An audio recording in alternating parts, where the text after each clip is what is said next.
Okay, here's a little bit of supplemental help for the Unit 3, Section 5 homework, which I delightfully call Big Nasty. So, Big Nasty, this homework talks about this really intense buffer problem with a lot of different steps. A lot of students get hung up on one part or another of this and they just kind of quit or give up. So what I want to do is take a few minutes and break it down one step at a time, help you realize that it's really not as bad as it would seem. So what I like to do first is I've got to get the pKa to use my Henderson-Hasselbalch equation. But because I was only given my Kb, I've got to do a couple of steps first. So I'm going to call this first part step 1. And so that would be going from Kb to Ka. And then from Ka I can go to pKa. Now you're thinking in your head maybe, well, hey, I can just go from Kb to pKb and then from pKb to pKa. That's cool, you can do that too. But I'm just going to do it this way. So I know that my Kb is 1.258 times 10 to the negative 8th. And I know that if I multiply my pK, or my Kb and my Ka together, and it's the Ka that I don't know, those two combined are going to equal 1 times 10 to the negative 14th. Just like my hydrogen and my hydroxide ions. Okay, so that's a piece of cake. I can do x by itself, because I divide both sides by 1.258 times 10 to the negative 8th. And when I solve for that, I get x equals 7.949 times 10 to the negative 7th. That is my Ka value. So, piece of cake, step 2. Let's go from my Ka to my pKa. And just the same way that the pH is equal to the negative log of the hydrogen or the H ion concentration, this equation looks very much the same. So my pKa is simply the negative log of my Ka. In other words, x is equal to the negative log of 7.949 times 10 to the negative 7th. Now this is one of those situations where one might say, hey, I need to rearrange, these different log statements, but really I think it's easier just to put it into your calculator straight up. So mine, I hit log. I like to keep things in parentheses because it makes sure I'm not messing up my order of calculations. So I'm going to put 7.949 times 10 to the negative 7th. Close up my parentheses and I hit equals. Now remember, it's the negative log of that, so I'm just going to change the sign on that guy. So x equals 6.0996. Or if you wanted to round that, you could say 6.1. That is my pKa, and I can plug that pKa straight into Henderson-Hasselbalch. However, in order to do Henderson-Hasselbalch, I've got to have a molar ratio of my acid to my base. Or in other words, sorry, the base to the acid. So, the third step in this guy is going to be find your molar ratio.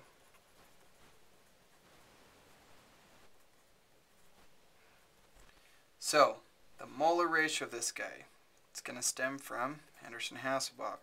pH equals pKa plus the log of my molar ratio of base to acid. So I know that I want to make a buffer with a pH of 5.5. I just found my pKa to be 6.1. And what I don't know then is this ratio. So that's easy enough. I just move my 6.1 to the other side. I end up with a negative 0.6 equal to the log of x. Sorry, I'm having one of those brain moments. So 5.5 minus 6.1. Sorry, always a good idea to check on things. So then x would be equal to negative 0.6 over log. Remember, anytime I'm dividing by log, that's just the same as taking the antilog of that number. So on my calculator, I do shift log. Again, I like to keep things in parentheses. Negative 0.6. Ta-da! And I get this number here. So x is equal to 0.25118. Again, that's the molar ratio, so what that's telling me is I have 0.25118 moles, or sorry, I can't do moles yet, not there. So it's just the ratio of parts to parts at this point, and then we'll apply the moles. So this would be parts of base for every 1. Instead of anything over 1, it still stays the same. To every 1 part acid. So, because I know this, I can figure out, hey, my total parts are 1.25118 total parts. So 1 part of acid to every 0.25118 parts of base. Okay, so now what I'm going to do is say, hey, if I have 1.251 total parts to every 1 part of acid, and I am told that my buffer needs to be a 0.300 molar buffer. So I know that in this situation, I want my total moles to be 0.300 moles. And so what I don't know then is what portion of those 0.300 moles would be acid. I know how many parts of my 1.251 total parts are acid, so I can find out how many of my total 0.300 moles will be moles of acid. Piece of cake.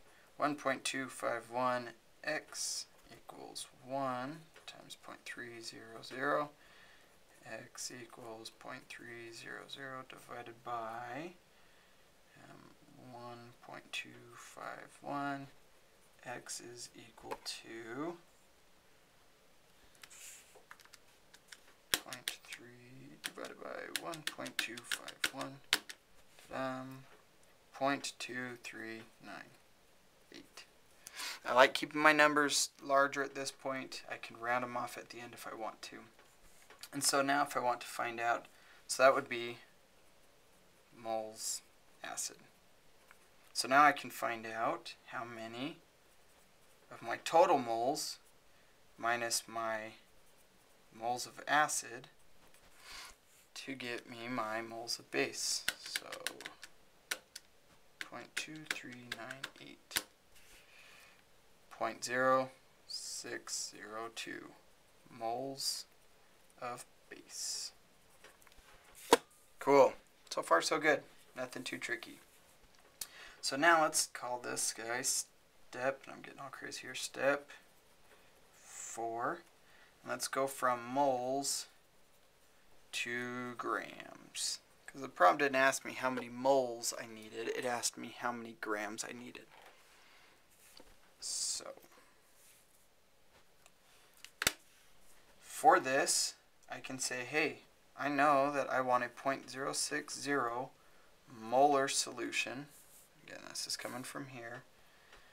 What I don't know is how many grams it would take to make that solution. I do know that there are 82.040 grams in every mole. And I do know that I'm making half a liter solution.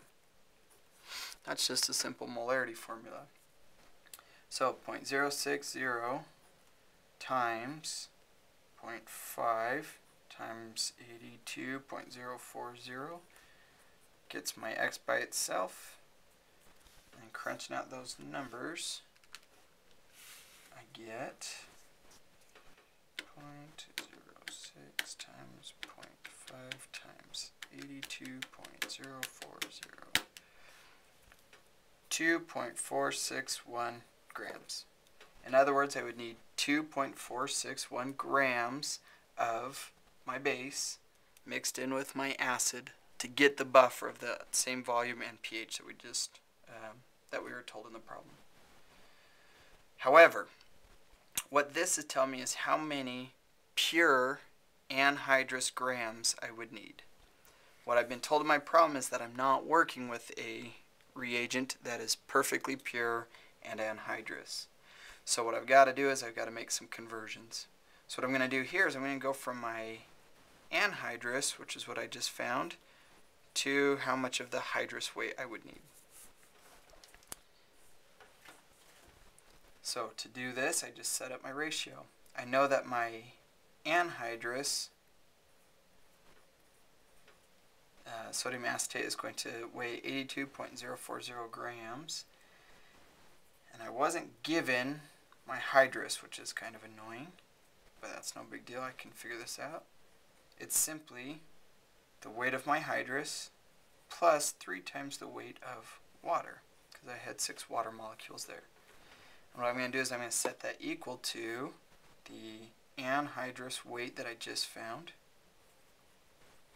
over what I don't know, which would be how much of that hydrous stuff I'm going to need.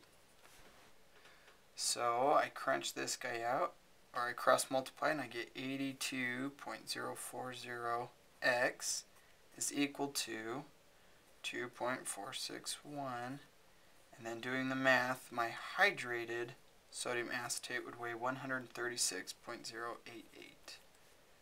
When I figure that guy out, I can find now that instead of 2.461 grams, I'm actually going to need 4.082 grams, accounting for the water that is stuck to that reagent. So at this point, that's getting pretty close, but what I don't have accounted for yet is the purity. And so I can say, hey, it's going to take 4.082 grams of the pure stuff. In order to account for those impurities, I'm going to need a little bit more than what I currently have. So I do 100 over 88 to account for my purity, and I end up getting 4.639 grams. That's how much sodium acetate is going to be needed for my buffer.